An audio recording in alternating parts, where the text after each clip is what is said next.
민수기 25장 10절부터 13절까지 제가 가지고 있는 성경 구약 239쪽에 있습니다. 하나님 말씀을 다 찾으시기 바랍니다. 민수기 25장 10절부터 13절까지 우리에게 주실 하나님 말씀 함께 받으시겠습니다. 여호와께서 모세에게 말씀하여 이르시되 제사장 아론의 손자 엘라사르의 아들 비느하스가 내 질투심으로 질투하여 이스라엘 자손 중에서 내 노를 돌이켜서 내 질투심으로 그들을 소멸하지 않게 하였도다. 그러므로 말하라. 내가 그에게 내 평화의 언약을 주리니 그와 그의 후손에게 영원한 제사장 직분의 언약이라. 그가 그의 하나님을 위하여 질투하여 이스라엘 자손을 속죄하였음이니라. 아멘. 오늘 광야에서 질투하시는 하나님의 축복을 받는 저와 여러분 될 수 있기를 먼저 예수님의 이름으로 축원합니다. 우리 조상들은 유교의 풍습을 많이 따르기 때문에 유교의 영향을 받아서 오래전부터 아내들이, 부인들이 자기 남편에 대해서 질투하게 되어지면 그것은 하나의 죄이기 때문에 그 아내를 쫓아내도 된다고 하는 그러한 법을 정해놓았어요. 그래서 여인들에게 있어서 7거지 악이라, 그 7가지 악을 저지르게 되어지면 법원에 가지도 않고 그저 그 아내들을 그냥 쫓아내도 되는 그러한 죄의 항목을 정해놓았는데, 그 중에 하나가 뭐냐면 질투하면 아내가 남편이 다른 여자에 가서 바람을 피우던, 다른 여자에게 한눈을 팔던, 관심을 두던, 그거에 대해서 아내가 남편에 대해서 질투하면 그 질투했다는 것 때문에 그 집안을 쫓아내는 것입니다. 왜냐하면 7거지약 중에 하나가 속해 있기 때문에. 우리나라 옛날에 그렇게 했어요. 그러니까 옛날 분들 보면 세컨드, 서드 이렇게 해가지고 한 남자가 여러 여자들과 같이 살기도 하고 윗동네 아랫동네 그 아들 딸도 많이 놓기도 하고 보통 20명 30명도 놓기도 하고 이렇게 했던 이유가 뭐냐면 7거지악이라고 하는 것이 유교의 풍습에 의해서 우리나라에 있었는데 그 죄악 중에 하나가 질투하는 죄였어요. 남편이 가서 바람을 피우던 다른 여자에게 눈길을 주던, 여자는 오직 그 남편 하나만 바라보고 살아야 된다. 이런 이제 안 좋은 풍습이 우리에게 있었던 것이지요. 그런데 오늘 성경에 보니까 우리 하나님을 어떤 하나님이라고 우리에게 소개를 해주고 있느냐면 질투하신 하나님이라고 소개하고 있단 말이에요. 하나님을 질투하신 하나님이라. 여러분 가만히 생각해 보세요. 하나님의 법을 떠나서 만약에 사랑하는 남녀나 부부 사이에 있어서 자기가 사랑하는 사람을 다른 사람에게 빼앗기는 것을 기분 좋게 생각할 사람이 누가 있겠어요? 내가 사랑하는 남편이 혹은 사랑하는 아내가 다른 여인에게, 다른 남자에게 눈길을 주고 마음을 빼앗기고, 그래서 내가 사랑을 해야 되는데 내 사랑을 내가 받고 내가 사랑을 해야 되는데 그렇지 못하니 장애가 생기고 그런 방해물들이 생기는 것을 보면서 기뻐할 사람이 누가 있겠어요? 기분 좋게 여길 사람이 누가 있겠습니까? 여러분 특별히 이 부부라고 하는 것은 결혼이라고 하는 하나의 계약 관계에 의해서 맺어지는 게 부부잖아요. 한 언약 관계, 계약 관계 속에서 부부가 만들어지는 거예요. 그냥 오고 가다 지나쳐서 우연히 만나서 그냥 한번 살아보자, 결혼 한번 해볼까 하는 것이 아니라 어때요? 결혼이라고 하는 언약과 계약에 의해서 맺어진 것이 부부거든요. 그래서 남자가 다른 여자를 좋아하고 사랑하고 또 여자가 다른 남자를 좋아하고 사랑한다는 것은 무엇을 말하느냐 하면 계약을 파기하는 거잖아요. 언약을 파괴시키는 거잖아요.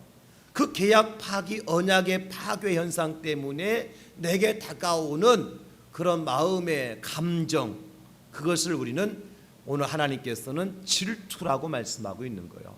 그냥 우리가 뭘 다 미워하고 시기하고 그런 질투가 아니라 오늘 성경에서 말씀하고는 광야에서 질투하신 하나님의 축복은 뭐냐면 계약 관계 속에서 이루어질 수 있는 그런 인간 대 인간의 관계 속에서 어떤 감정에 의해서 발산되어지는 그런 감정의 표출이 아니라 계약과 언약 관계의 근거에서 만들어지는 감정, 이것이 바로 질투라는 거예요. 질투. 오늘 성경에서 말씀하고 있는 질투예요. 여러분, 만약에 내가 사랑하는 내 아내가 있는데 강도를 만나서 내 아내가 내가 그를 목격했어. 그랬을 때에 정말 그 아내와 남편이 결혼이라고 하는 관계를 통해서 부부가 되어졌고 정말 사랑한다면 강도를 만난 아내를 보면서 여러분 가만히 바라볼 사람이 누가 있겠습니까? 아브라함처럼 이는 내 누이니 알아서 하세요. 그거는요 성경에서 말하는 진정한 사랑으로 맺어진 부부의 관계가 아닌 거예요. 그렇죠 여러분? 자기 목숨을 걸고 싸워서 아내를 지키고 보호하는 것이 남편의 의무예요. 왜냐하면 그것은 결혼이라고 하는 계약을 통해서 맺어진 부부기 때문에 그런 것입니다. 이런 감정을 우리는 무엇이라고 말하느냐, 오늘 성경에서 질투심이라 그렇게 표현하고 있다는 사실을 깨달아야 돼요. 그러면 하나님과 이스라엘 백성들 간에 질투하신 하나님이 어떤 관계입니까? 하나님과 이스라엘 백성들의 관계는 아버지와 아들의 관계예요. 그렇죠? 신랑과 신부의 관계예요. 이것은 무엇을 통해서 맺어졌어요? 하나님의 언약을 통해서 맺어진 거예요. 그냥 우연히 관계된 것이 아니라 하나님께서 너희는 내 아들이라 말씀하셨고, 또 요한계시록에 보면 우리 백성, 하나님 믿는 백성들을 예수 그리스도의 신부라고 말씀하고 있잖아요. 그러니까 하나님과 우리와의 관계는 아버지와 아들의 관계로 언약이 맺어져 있고 이미 약속되어 있는 거예요. 신랑과 신부의 관계로 약속이 되어 있는 거예요. 그러니까 아버지와 아들 사이에, 신랑과 신부 사이에 맺어진 언약 관계가 파괴가 되어지면 그 안에서 어떤 감정이 폭발되어져야 돼요? 질투하는 감정이 폭발되는 거예요. 그래서 하나님은 그 광야에서 이 백성들을 질투한다고 하는 것은 뭘 지키겠다는 겁니까? 하나님께서 다 같이 언약, 약속. 하나님은 그 약속과 언약을 끝까지 지켜주시겠다는 겁니다. 할렐루야. 이게 축복인 줄 믿으시기 바랍니다. 사람은 약속해 놓고 금방 변하고 환경과 상황에 따라서 변질시키고 약속을 어기지만 하나님은 한 번 하신 약속을 영원히 지키시는 거예요. 한 번 하신 약속을 영원히 하나님께서는 그 약속을 끝까지 이루어 주시는 거예요. 그래서 비록 광야지만 그 광야에서도 질투하시는 사랑의 복을 이스라엘 백성들에게 베풀어 주셨다는 거예요. 오늘 저는 이 하나님의 놀라운 사랑의 축복을 저와 여러분들이 다 받으실 수 있기를 예수님의 이름으로 축원합니다. 바꿔서 표현하면 하나님은 이렇게 말씀하신 거예요. 내가 너희를 결단코 포기할 수 없다. 내가 너희를 진정으로 사랑하기 때문에 너희들과 한 언약과 약속을 나는 절대로 어길 수 없다. 내 언약의 말대로 너희들을 지켜주고 내가 약속한 대로 너희들을 끝까지 사랑해 주겠다. 이것이 광야에서 질투하시는 하나님의 축복인 것입니다. 그 하나님의 축복, 질투하신 하나님의 사랑이 절정이 무엇을 통해서 완성되느냐 하면 바로 예수님의 십자가를 통해서 완성되는 거예요. 하나님 우리를 얼만큼 사랑하셨으면, 하나님의 질투하는 사랑이 얼마나 진하고 강하면 당신의 독생자까지 이 땅에 보내주시면서 그 예수님의 십자가에 달려 죽게 하시면서까지 우리를 사랑하셨겠느냐 말이에요. 하나님의 질투하신 사랑의 최절정은 뭐냐면 당신의 독생자 아들을 세상에 보내주셔서 십자가에 달려 죽게 하시고 그 은혜로 우리를 구원하셔서 하나님의 약속을 지키신 것, 이것이 여러분 하나님이 질투하신 사랑의 최절정이 열매인 것입니다. 우리 주의 십자가를 보면서 그것을 깨달을 수 있어야 돼요. 하나님이 우리를 질투하신 사랑의 최절정이 바로 이토록 우리를 사랑하셨구나. 하나님이 세상을 이처럼 사랑하셔서 독생자를 보내주셨구나. 하나님 약속을 지키기 위해서, 언약하신 것을 이루시기 위해서, 하나님의 사랑이 변질되지 않았다는 것을 보여주시기 위해서 하나님은 독생자 예수님을 이 땅에 보내주셔서 우리를 대신에 십자가에 달려 죽게 하시고 나를 살려주셨구나 라고 하는 것을 깨닫게 되는 거예요. 그래서 하나님은 이스라엘 백성들을 광야 가운데서도 그들이 저주를 받고 소멸당해야 되고 멸망해야 될 그 백성들을 그 저주 가운데 건져주시고 소멸의 불 가운데 구원해 주시고 속죄의 은총을 베풀어 주셨는데, 그 축복이 바로 광야에서 질투하시는 사랑의 축복이라는 겁니다. 저와 여러분들, 오늘 이 광야에서 질투해 주시고 사랑해 주시는 그 하나님의 사랑으로 우리가 주님 앞에 서는 그날까지 승리의 기쁨을 맛볼 수 있기를, 또 믿음 안에서 말씀 안에서 자유하는 삶을 살아가실 수 있기를 예수님의 이름으로 축원합니다. 저는 오늘 말씀 묵상하면서 개인적으로요, 얼마나 하나님의 말씀과 진리 안에서 자유했는지 몰라요. 나는 광야 같은 삶을 살아가는 인생이거든요. 이스라엘 백성들처럼 광야에서 불순종하고 하나님 마음을 아프게 하고, 내가 만약 하나님이었더라면 이 백성들 끝까지 끌고 갈 이유가 없어요. 그렇잖아요. 그냥 던져버리면 그만이고 포기하면 그만인데, 하나님은 끝까지 사랑하신다고요. 다 같이, 우리 하나님은 나를 끝까지 사랑하십니다. 할렐루야. 이것이 바로 광야에 질투하신 하나님의 사랑의 복이기 때문에 저는 이 말씀 붙들고 이 말씀을 얼마나 자유함을 누렸는지 몰라요. 그래요, 하나님, 나는 저주 가운데서 해방되어졌고, 연병 가운데 해방되어졌고, 소멸하는 불 가운데 해방되어졌고, 모든 죄가 속함을 받게 되어졌고, 하나님의 아들로서 하나님의 신부로서의 삶을 살게 되었습니다. 할렐루야. 그러면서 제가 하나님 앞에 감사의 기도를 드리는 그런 말씀이었어요. 그러면 여러분, 구체적으로 광야에서 하나님의 질투가 이스라엘에게 어떤 축복으로 다가왔느냐, 오늘 말씀을 보게 되어지면 세 가지가 있는데, 첫째는 뭐냐면 오직 하나님의 질투만이 하나님의 노를 돌이킬 수 있었습니다. 자, 오늘 11절 말씀에 보면 이렇게 기록하고 있잖아요. 제사장 아론의 손자 엘르아살의 아들 비느하스가 내 질투심으로, 하나님의 질투심으로 질투하여 이스라엘 자손 중에서 내 노를 돌이켜서, 그죠? 하나님의 노를 돌이켜서 내 질투심으로 그들을 소멸하지 않게 하였도다. 비느하스라고 하는 사람이 하나님의 질투하심, 하나님의 질투하는 마음, 하나님의 사랑하는 마음을 가지고 이스라엘 백성들을 질투하여서 가장 먼저 이스라엘 백성들 얻은 축복이 뭐예요? 하나님의 진노를 돌이키게 하시는 하나님의 복을 받았다는 거예요.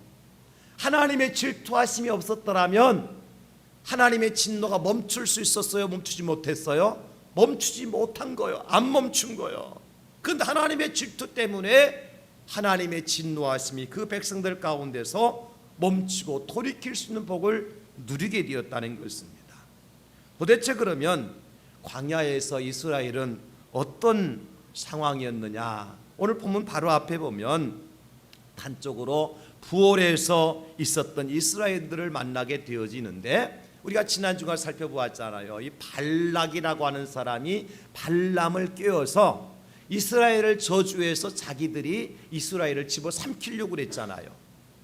지금 질풍노도와 같이 이스라엘 백성들이 가나안 땅을 향하여서 계속 전진하고 있었어요. 그런데 발락이라는 사람이 이 소식을 접하고 이스라엘을 그냥 내버려둘 수 없어서 발람을 꿰어서 이스라엘을 저주하고 자기들을 축복하게 만들어서 이스라엘을 물리치려고 했던 거예요.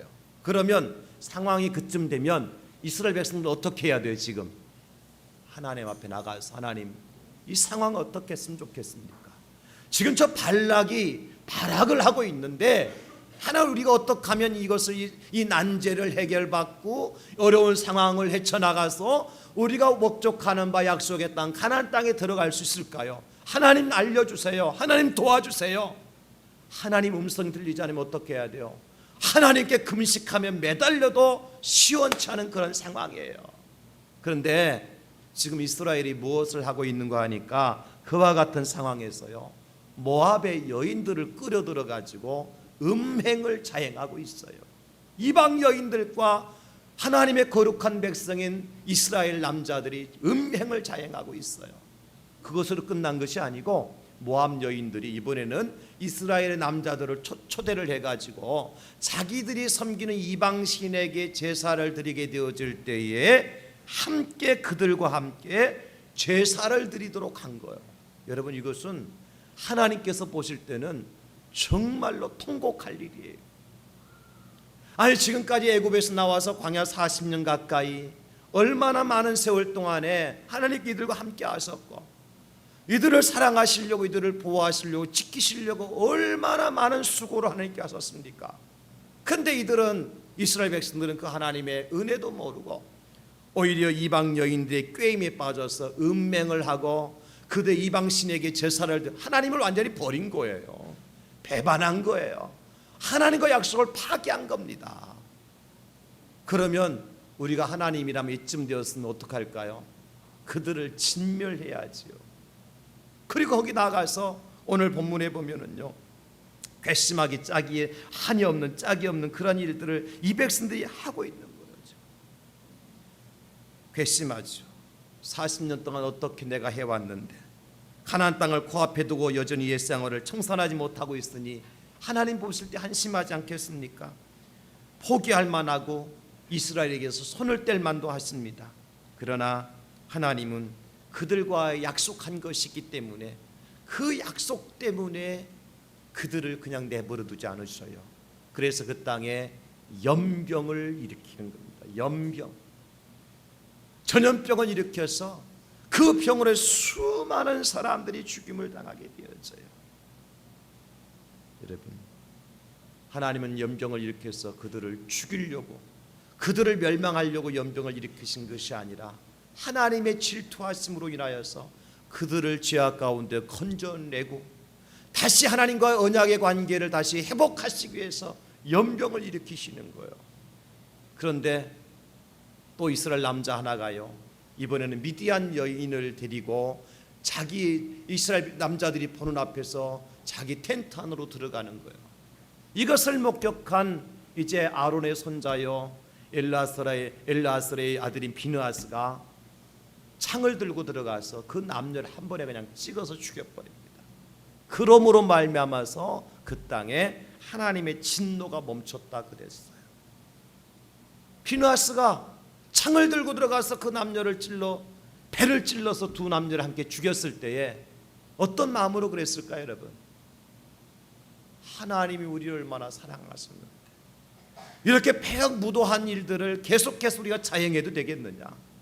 이 악한 것을 제거하지 아니하시면 하나님의 진노가 멈추지 아니하실 것이다. 이 비느하스라는 사람이 뭐 공명심이나 자기 의의를 드러내려고 그런 것이 아니에요. 무엇 때문에? 하나님의 사랑 때문에, 하나님의 은혜 때문에. 이 백성들을 이렇게 하자면 구원할 길이 없다는 사실을 알기 때문에 비느하스가 그렇게 한 거예요.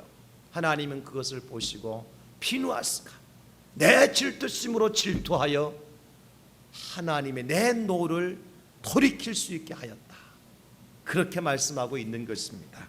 사랑하는 성도 여러분, 하나님은 이스라엘을 사랑하실 때 포기하지 않고 사랑하셔요.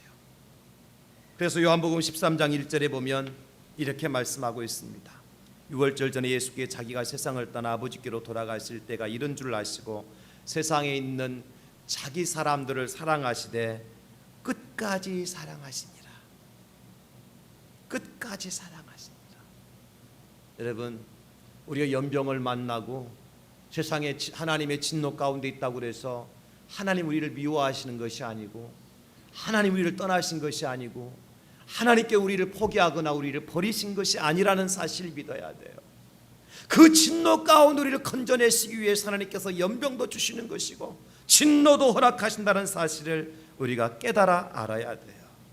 비느하스가 그 사실을 깨달았기 때문에 창을 들고 가서 그 남자와 여자를 찔러서 배를 꿰뚫어서 죽이게 되는 것입니다. 여러분, 이 장면을 보고 하나님께서는 이렇게 말씀하셔서 오늘 11절에 질상 아론의 손자 엘라스의 아들 비느하스가 내 질투심으로 질투하여, 내 질투심으로 질투하여. 사랑하는 성도 여러분, 하나님의 진노가 그칠 수 있었던 비결은요, 하나님이 그토록 사랑하시는 질투, 언약을 포기할 수 없어서 끝까지 사랑하시는 그 사랑의 질투, 그것 때문에 진노가 멈췄다는 사실을 알아야 돼요. 여러분, 자식을 사랑하는 부모는요, 결코 자식이 잘못하는 것을 보면서 구경만 하지 않아요. 정말 자식이 잘 되기를 원하는 부모라면 자식이 잘못된 길로 갈 때 어떡합니까? 매를 들어서라도 바른 길로 인도하는 것이 진정한 부모예요. 그 잠언에 보면 13장 24절에 이렇게 말씀하셨어요. 매를 아끼는 자는 그의 자식을 미워함이라. 자식을 사랑하는 자는 근실이 징계하느니라. 여러분, 때려서라도 징계를 해서라도 그 자식이 다른 사람이 될 수 있다면, 온전한 사람이 될 수 있다면 부모는 자식을 위해서 매를 아끼지 않는 거예요. 참 부끄러운 고백이지만 제가 어렸을 때 자랄 때 초등학교 다니고 그럴 때는 저희 집에 보면 벽장 속에 항상 회초리가 있었어요. 그 얘기는 우지기도 싸움을 많이 했다는 형제들끼리 부모님 속을 많이 썩였다는 증거죠. 말 잘 듣는 자식들인데 회초리 못 알아 벽장 속에 넣어둘 필요가 있겠어요? 여러분, 그잖아요. 그런데요, 항상 벽장 속에 쌀이나무로 저희 아버지께서 매를 만들어서 이렇게 한 묶음씩 넣어두셨어요. 하나 둘이 아니라. 그러면 저는 몰래 가서 그거 갖다가 버리느냐고, 제가 하는 일은 형님들이 시켜가지고, 야, 저 뭐 찾아가지고 아버지 우리 때리는 거 갖다 감추든지 버려라. 그럼 제가 담당이, 왜 제가 발이 빠르거든요. 들켜도 제가 도망갈 수 있는, 형님들은 아버지한테 잡히는 저는 안 잡히거든요. 그러니까 제가 담당을 해가지고 매를 갖다가 감추고 짤을 놔서 버리고. 그래도요, 아버지는요, 우리가 안 보이는 곳에 항상 선반 위에, 키가 작아서 안 보여, 선반 위에 또 매를 감춰놔요. 어떤 때는 저 구석에 딱 매를 딱 세워놓으면, 회초리를 세워놓으면 잘 안 보여요. 그러니까 어느 순간이든지 유비무환이라고, 안 되면은, 사실은 옛날에 어르신들이 조금 이렇게 자식들의 사랑이 강했던 것 같아요. 그 회초리가 아니면 뭐로 맞아야 돼요? 작대기로 맞아야 되니까. 지혜로운 아들들은 그냥 회초리 하나 정도로 놔줘요. 쉽게 부러질 수 있는 거. 어쨌든 저희 집에는 회초리가 사라질 날이 없었어요. 뭐 작대기는 항상 이렇게 헛간에 있으니까 뭐 상관할 것도 없고. 이 얘기는 뭐냐면, 저희들이 그만큼 부모님의 사랑을 받고 자랐다. 지금 돌아보니까 그래요. 지금 돌아보니까. 그러니까 그 자식들이 때로는 속을 썩일 때도 있지만 부모에 대하여 효도할 줄 알고 공경할 줄 알고 예의를 갖출 줄 아는 그런 자식들이 된 거예요. 한두 명도 아니고 수많은 자식들을 어떻게 그냥 말로써 다스릴 수 있겠어요, 여러분. 그런데 여러분, 그 진노가요, 그 진노가 결코 우리를 미워해서가 아니라, 우리를 싫어해서가 아니라, 내 자식이니까, 사랑하니까 아버지가 매를 드시는 거구나. 여러분, 그렇습니다. 하나님이 이스라엘 백성들에게 진노하신 연병을 내리신 이유가 무엇이냐면, 그 백성들을 사랑하시니까. 사랑이 너무너무 짙고 너무너무 강해서 하나님의 질투로 나타난 거예요. 그리고 그 질투가 곧 범죄했던 그 이스라엘의 남자와 미디안의 여인을 비느하스가 처리함으로 말미암아 노가 그치게 되는 것을 볼 수가 있습니다. 아무리 생각해도 지금 저와 여러분들이 살아가는 이 시대가 광야 같은 시대인 것 같습니다. 환경적으로 그래요. 지금은 진리를 외면하는 세대예요. 그래서 비진리가 진리를 대신하죠. 자기의 유익만을 추구하는 시대예요.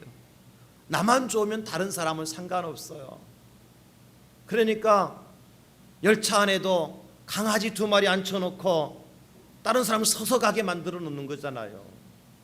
무슨 얘기냐고요? 뉴스 좀 보세요. 나만 좋으면 됐다니까요. 그 더웁다고 훌렁훌렁 벗어 제끼고 돌아다니는 사람들 보세요. 자기만 안 도우면 되는 거예요. 보는 사람은 어떠라고? 그러니까 이 시대가 광야 같은 세상을 살아가는 거예요, 여러분. 그래서 하나님께 연병을 내리셨어요. 제가 연병이 어떤 연병인가 소개를 할게요. 경제적인 불황의 연병을 내리셨어, 하나님께서. 뿐만 아니라 지카 바이러스와 같은 전염병의 연병을 내리셨어요. 또 IS 테러와 같은 흉악한 테러범들의 연병을 내리셨어요. 또 핵미사일과 같은 핵전쟁을 통해서 불바다로 만들 수밖에 없는 그러한 이제 전쟁의 연병을 만드셨고요. 각종 이단과 사이비가 지금 한국만 해도 200명이 넘는 예수가 있잖아. 예수가 한국만 해도 예수가 200명이 넘는다니까요. 이게 연병이에요. 특별히 지난 주간에 저 중국의 홍수, 저 미국의 화재, 산불, 사람이 끌 수도 없잖아요. 하나님이 내리신 연병이에요. 연병. 무엇 깨달으려는 거예요? 진리가 비진리를 대신하는 것을 깨닫고 극단적 이기주의 속에서 하나님과의 언약의 관계를 파괴한 것을 깨닫고 하나님보다 세상을 더 사랑하고 세상을 더 좋아하는 그러한 세상을 우상시하는 그러한 이 시대에 잘못한 것을 깨닫도록 하나님께서 연병을 내리신 거예요. 그것은 우리로 하여금 오늘 이 말씀을 듣게 하셨고요.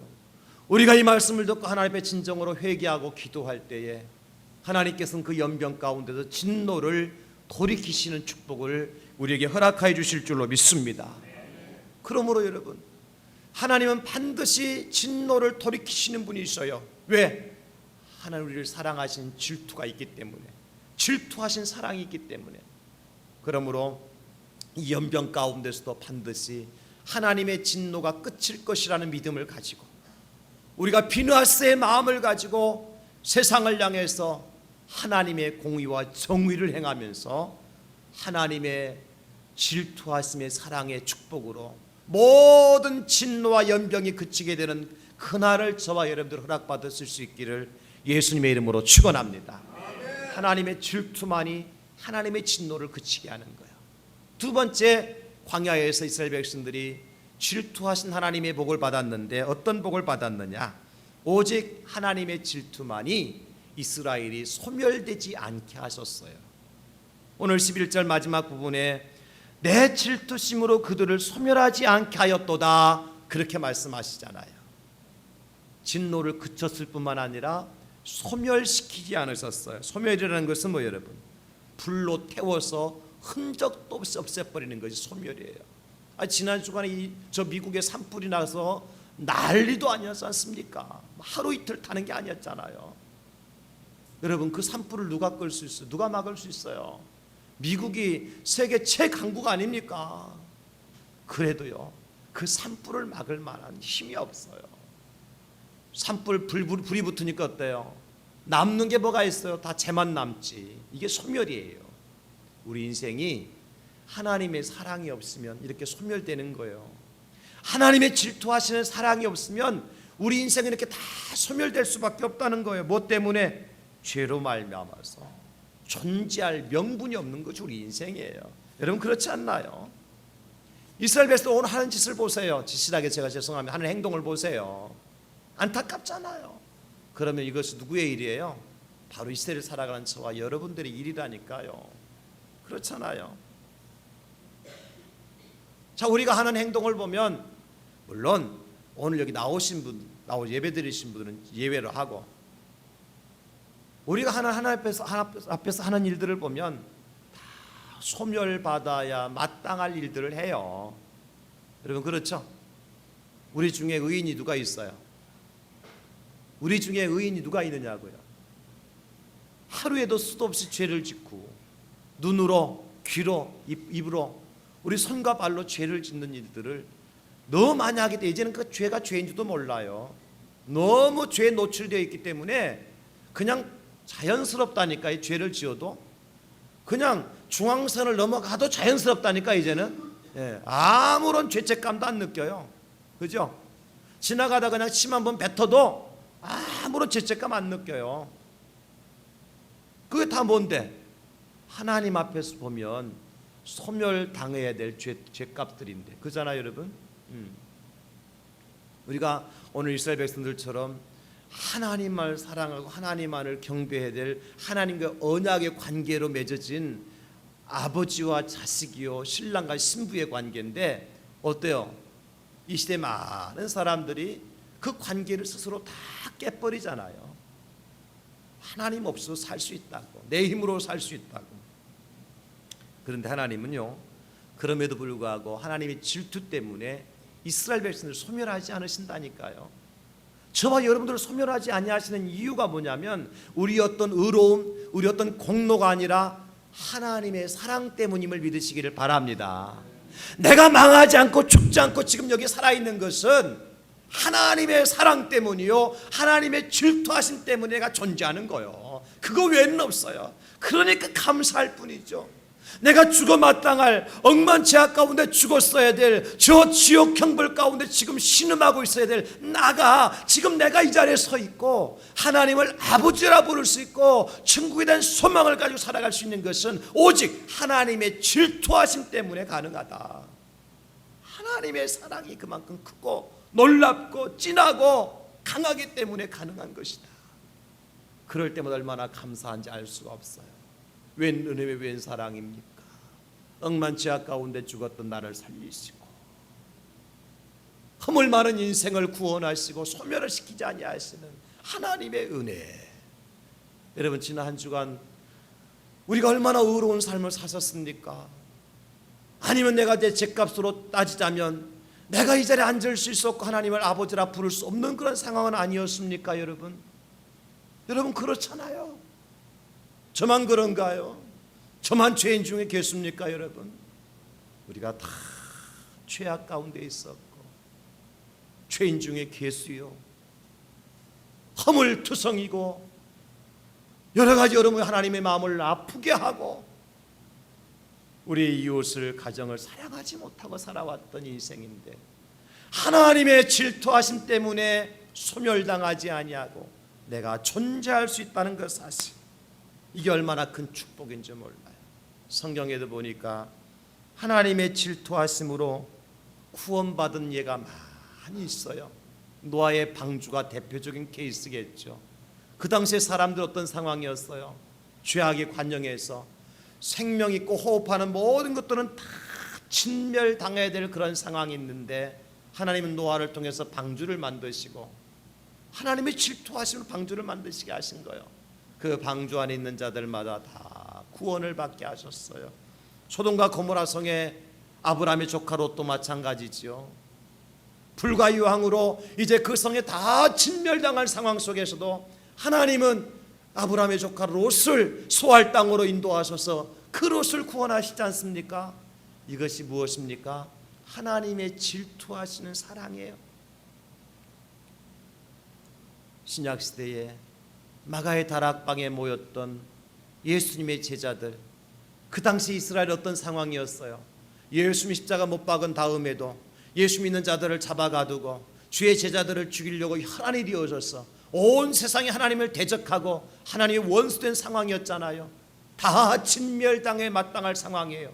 그러나 하나님 마가의 다락방을 예비하셨고 그곳 하나님 앞에 기도하도록 하나님이 사랑을 베풀어 주셔서 하나님의 질투하심으로 신약 교회를 세우시는 거예요. 저는 그런 의미에서 우리 대양제일교회가 이 부산 땅 구포 지역에 하나님이 세우신 것은 또 하나의 노아의 방주고 또 하나의 이제 롯이 피하여 살았던 소알 땅과 같은 곳이고 또 하나의 마가의 다락방과 같은 곳이다. 하나님의 질투하심 때문에 우리가 소멸당하지 않고 이곳에서 구원함을 얻게 되어지고 하나님을 찬송할 수 있는 그런 하나님의 성전을 세워주셨다.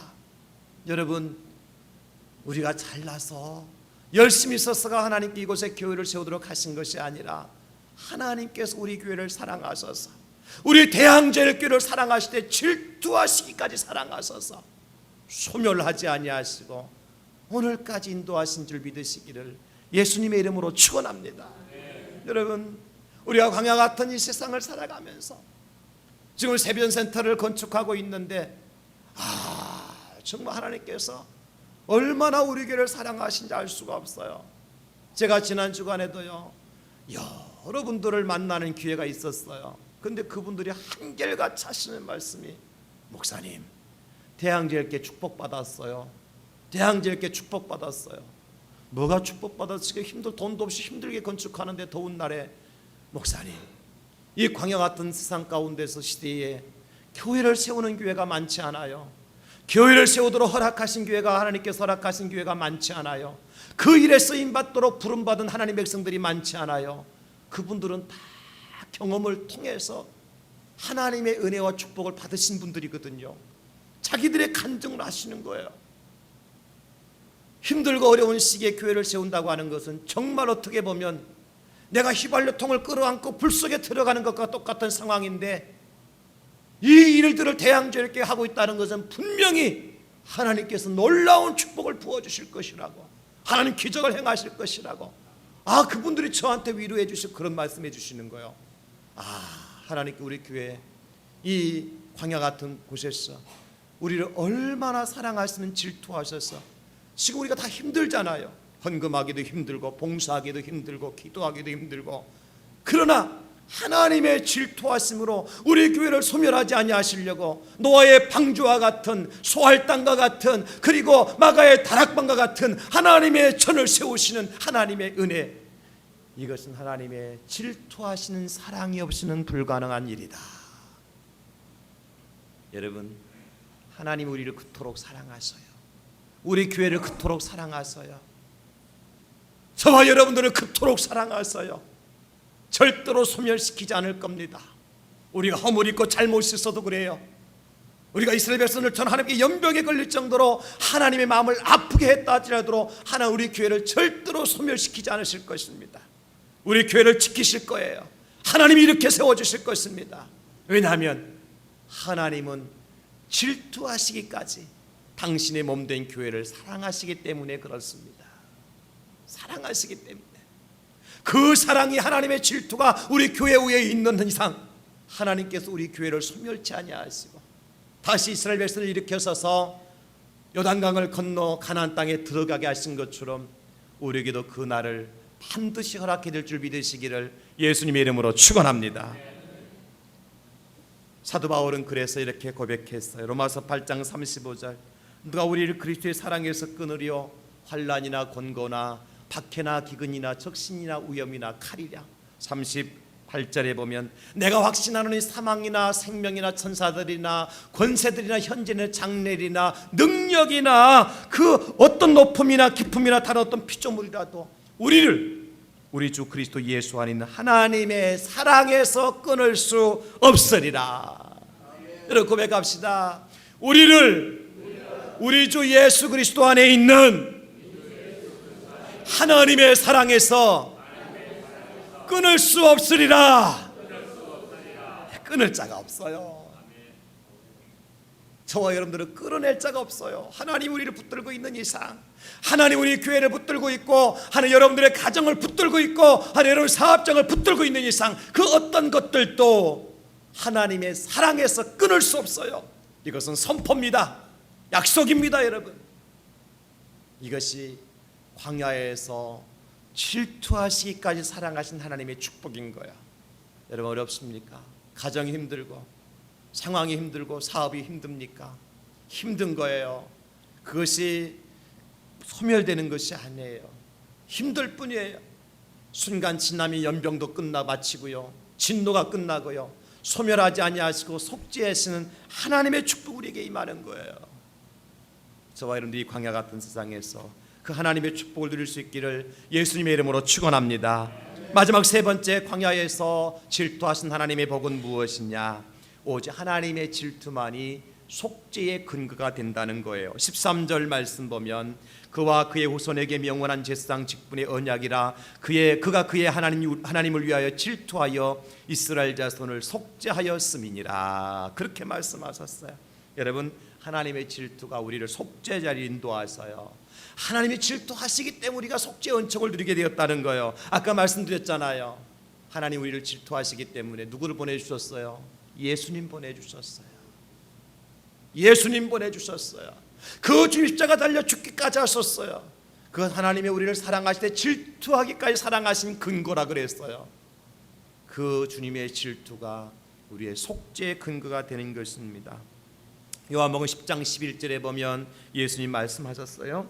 나는 선한 목자라. 선한 목자는 양들을 위하여 목숨을 버리거니와. 양들을 위해서 목숨을 버리거니와.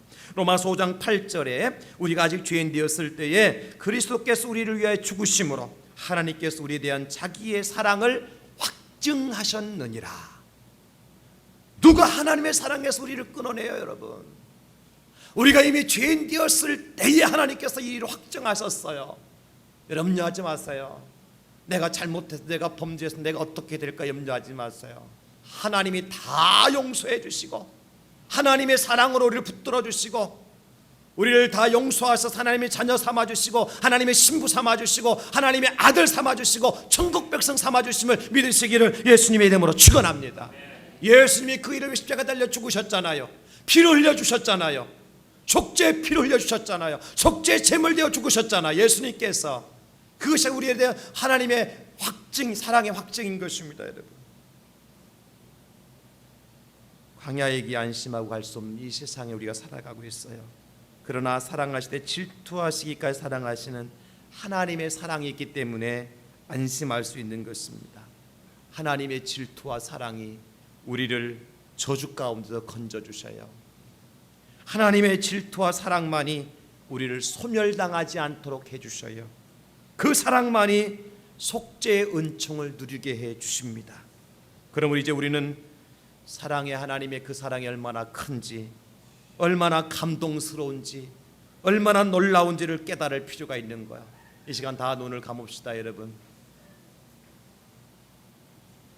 하나님의 사랑이 얼마나 큰지, 하나님의 사랑이 얼마나 놀라운지, 하나님의 사랑이 얼마나 감동스러운지, 모든 진노를 멈추게 하셨으며 소멸하는 불 가운데 우리를 건져주셨습니다. 여러분, 뿐만 아니라 우리를 속죄하여 주셔서 하늘 백성 삼아주시고 천국을 우리에게 약속의 땅으로 허락해 주셨어요. 그 사랑이 얼마나 큽니까? 독생하신 예수님까지 보내주시며 당신의 독생자 예수 십자가 달려 죽기까지 하시면서 우리를 사랑하신 그 하나님의 사랑이 바로 광야에 질투하시는 하나님의 사랑인 것입니다. 여러분, 그 사랑이 존재하는 이상 우리는 이 땅에서 진노가 아니라 축복, 소멸이 아니라 풍성함, 속죄의 은총을 누리고 살아갈 수 있어요. 여러분, 이 시간 마음으로 주님의 사랑을 받아들이십시오. 주님의 사랑이 얼마나 큰지 말씀하실 때에 여러분 답변하십시오. 그 사랑이 얼마나 놀라운지 말씀하실 때에 여러분 감사의 기도를 드리십시오. 하나님은 사랑이 풍성하신 분이셔요. 여러분, 지금 상황이 어렵고 힘들지만, 괴롭고 슬프지만, 답답하지만 하나님이 그래도 사랑하시기 때문에 그런 진노 하나님 멈추게 하실 거예요. 연병 그치게 하실 거예요. 아버지의 사랑이 얼마나 큽니까? 여러분을 향하신 하나님의 사랑이 얼마나 놀랍습니까?